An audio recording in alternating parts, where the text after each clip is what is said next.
Have you ever seen a bird that can carry 60 fish in its beak at once? It sounds impossible, but it's real.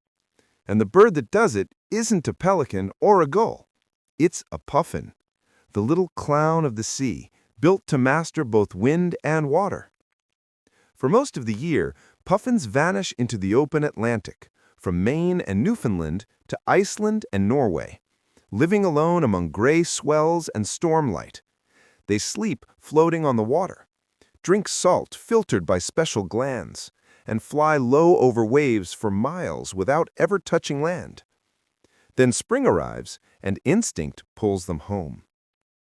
Home is a cliff battered by wind and salt, and a crowd, tens of thousands of birds returning within days. That noisy chaos has a purpose: safety.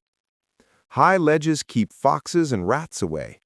Sheer numbers confuse aerial thieves like gulls and skuas.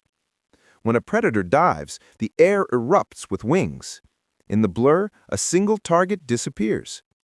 In a puffin colony, everyone raises their own chick, but survival is a shared shield. A pair, usually the same pair as last year, finds its old address.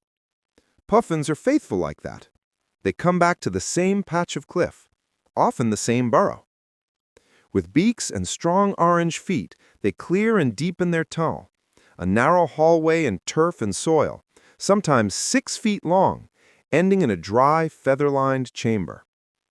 After months apart at sea, they greet each other with gentle beak rubs that look like a kiss, a quiet ceremony before the hard work begins. The female lays a single egg. Both parents alternate warmth and watchfulness for about 40 days, while the colony settles into a hush of patient waiting. Then the shell ticks and gives, and a gray, soft puffball blinks into the dim light. The burrow is cold, around the mid-40s degrees F, but the chick is wrapped in thick down and tucked beneath a parent's breast. For the first days, it barely moves, only peeps. By the end of the week, its inner furnace steadies and curiosity stirs. Soon it can shuffle around the chamber, then the tunnel. It grows quickly, and it eats. A lot.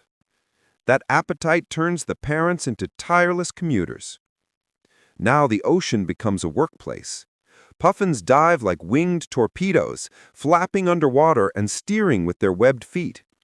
They can reach nearly 200 feet down and stay there for almost a minute, chasing schools of sand eels, herring, and sprasts.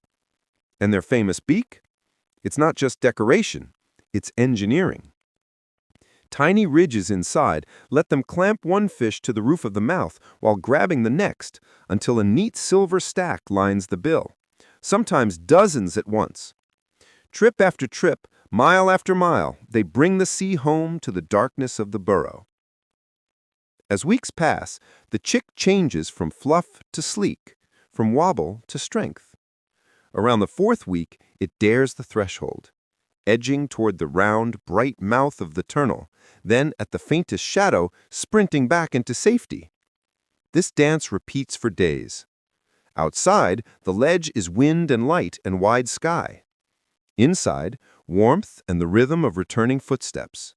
But summer is short, and nature keeps time. One evening, the footsteps stop. The parents simply don't return. This is how puffins say, "It's time."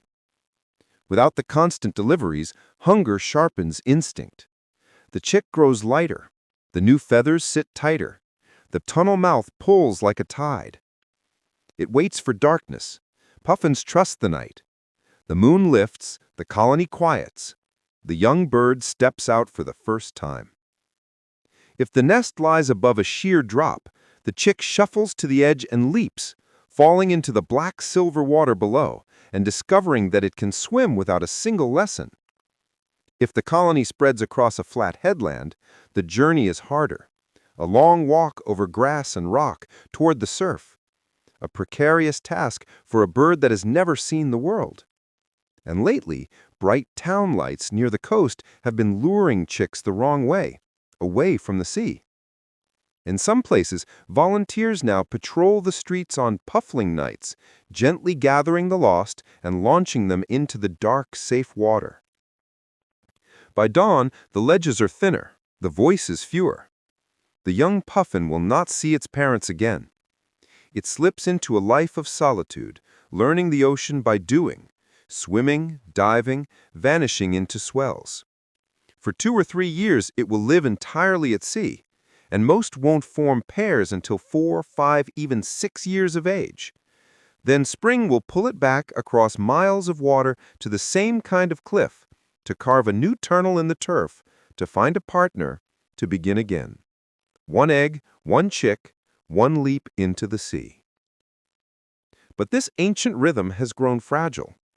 Puffins depend on small schooling fish, sand eels, herring, and sprats, and the warming Atlantic is pushing those fish farther north or deeper down. In some years and places, parents fly farther for less, and chicks simply don't get enough. Scientists have opened burrows to find bodies, skin and bones, starved in the dark.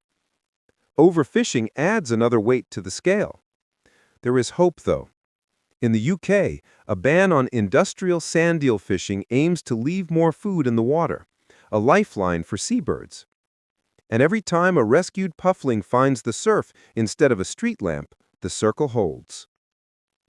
They may look like little clowns, but puffins are the sea's quiet professionals, faithful to a patch of cliff, fearless in bad weather, and perfectly built for the hardest kind of parenting. Year after year, they return on the wind, disappear into the waves, and trust the moon to guide the next small heart from darkness to water and out into the wide, living ocean.